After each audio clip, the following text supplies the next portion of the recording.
මම මොකද කරේ නෑ. අයියේ මොකක් හරි අවුලක් වෙලා නේද? ගෑස් ටැංකියක් අත් පුපුරනද? නිතරම වෙනවනේ ඒක යහුවේ. අපේ පරීක්ෂණවල හිටපු මකුළුවෙක් එළියට පැනලා. ඒක බය වෙන්න දෙයක් නෙමෙයි. නිතරම වෙන දෙයක්. මේ මකුළුවේ මං ගොඩක් බය වුණා ඊට වඩා ලොකු දෙයක් වෙලා කියලා. පීටර්. මෙතන ප්‍රශ්න වැඩි කරන්න ඉන්නවද? අනේ මට සමා වෙන්න. හරි.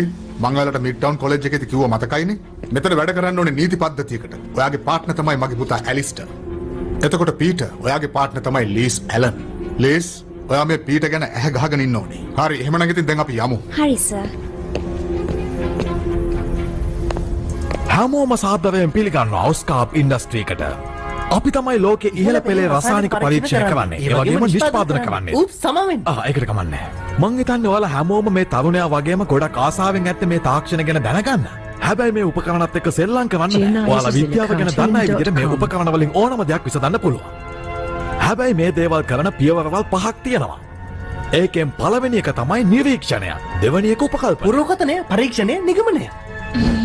සමාවෙන්න. පීටර් පාකර් ඔයා කටවහගෙන හිටියේ නැත්තම් හදට විසිවෙන්න ගහන්නේ. නියමයි. ඔයා කිව්ව කතාව විද්‍යාත්මකව බැලුවොත් කරන්න අමාරු දෙයක්. කමකට නැති විහිළු වලට මම කැමති නෑ. සාමාන්‍යයෙන් විද්‍යාඥයෙකුට ඉවර කරගන්න බැරි පරීක්ෂණයක් සාර්ථක වුණාම අන්න ඒක වැටෙන්නේ වාසනාව කියන පැත්තට. මොන ක්‍රමයකට ඒක වුණත් එහෙම තමයි. ඉතින් කවුද කැමති අපේ පරීක්ෂණ මට්ටමේ තියෙන රොබෝ අත්හදා බලන්න? හැරි. ඔයාගේ පාර්ට්නර්ත් එක්ක මෙතෙන්ට එන්න. දෙයක් වෙන්න තියෙනවා නම් නවත්තන්න බෑ කියන එකට උදාහරණයක් තමයි මං හිතන්නේ පීටර් එයාගේ පාර්ට්නර්ත් එක්ක මුලින්ම ගියොත් හොඳයි. අපි ඊට පස්සේ යමු. නියමයි. වැඩක් හරියට වෙන්න නම් ඒක පිළිවෙලක් තියෙන්න ඕන. ඉන්න මම වමත් පිටුව මේ පැත්තට එන්න. ඔන්න දැන් තමයි කතාවේ හොඳම හරිය පටන් ගන්න.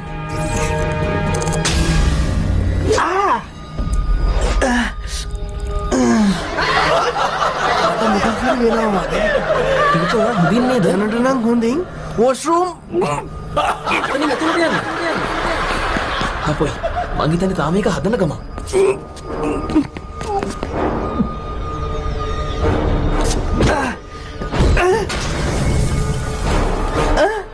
මොනවද දෙයිනේ මේ වෙන අමුතු දේවල්?